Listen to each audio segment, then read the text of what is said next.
Grant Robertson. Thank you, Mr Speaker. I want to join with other speakers in acknowledging the hardship that the people of Whanganui and the South Taranaki are going through at the moment in recovering from the devastating floods. It is quite clear for many people in those areas this will be a long road back, and they deserve the support of everybody in this House. And it was pleasing to see the Minister of Civil Defence and the Minister of Primary Industries showing up in their region in recent days. Down in the community that I grew up in, Mr Speaker, down in South Dunedin, people weren't quite feeling so much love from some of the authorities there, and I hope certainly that the lessons have been learned there, as they should have been from the Northland floods last year, where an awful lot was promised and not a lot was delivered. So I do hope that the government will apply its largesse evenly across those who have been affected. Mr Speaker, when I do look at the floods that affected people in South Dunedin, it gave me cause for thought to reflect on my upbringing in that community. South Dunedin's never been a particularly wealthy community, Mr Speaker. It's got a lot of elderly people, it's got a lot of low-income families. But when I grew up there, I got a fantastic start in life. I went to some great schools. I lived in a community that was tight-knit. There wasn't a huge amount of money around, but all of us growing up there felt that we had the same opportunities living in St Kilda as someone who was living in St Heliers. There was nothing that held me back in terms of achieving what I wanted to by growing up in that community there.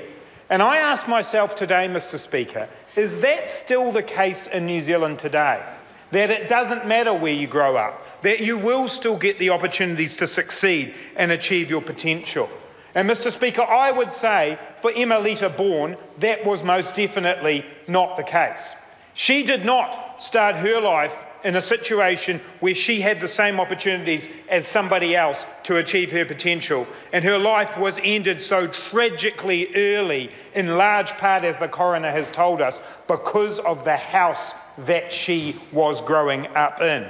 And I look at the case of Bonnie and William Moore and their family in South Auckland, and I say, are they getting the same opportunities as I got when I was growing up in South Dunedin, when they live in a home that, as they have had to describe to the public, is covered in faeces, graffiti and mouldy and rotten floorboards? Or I look at the opportunities for Melissa Nanu and her family, where she has had to move her children out of a rodent-infested house with mice faeces and rotting floorboards through which the mice get in. And I say, is her family getting the same opportunities as other New Zealanders and as we pride ourselves on in New Zealand?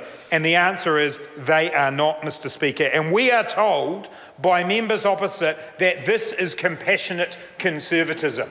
Well, Mr Speaker, I would hate to see the hard edge of conservatism when people are being made sick and are dying because of the homes that they are living in.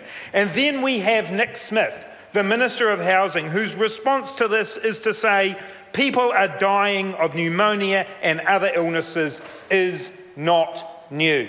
That is not an acceptable response from this House. It is not an acceptable response from a minister who claims to be part of a so-called compassionate government. There is nothing compassionate about people growing up in houses that make them sick and that they die from.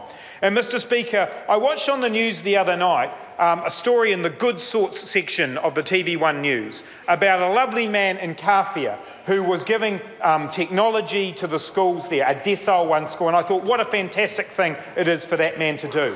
But at the same token, Mr Bishop, how is it that we now come to rely on the charity of one man to make sure that kids in a Decile 1 school are getting the same opportunities as kids in a Decile 10 school? And that, Mr Speaker, is what this country has come to under the national government, Mr Speaker. We need, as a country, to focus on giving everybody the opportunity for success. Every New Zealander deserves to grow up in a warm, dry home. Every New Zealander deserves to be part of a school that's got the technology and that got the resources that will unlock their potential. Every New Zealander deserves to be able to get a job where they're paid well and where they can support their family. Mr Speaker, the Labour Party's focus is on giving every New Zealander a fair shot at success.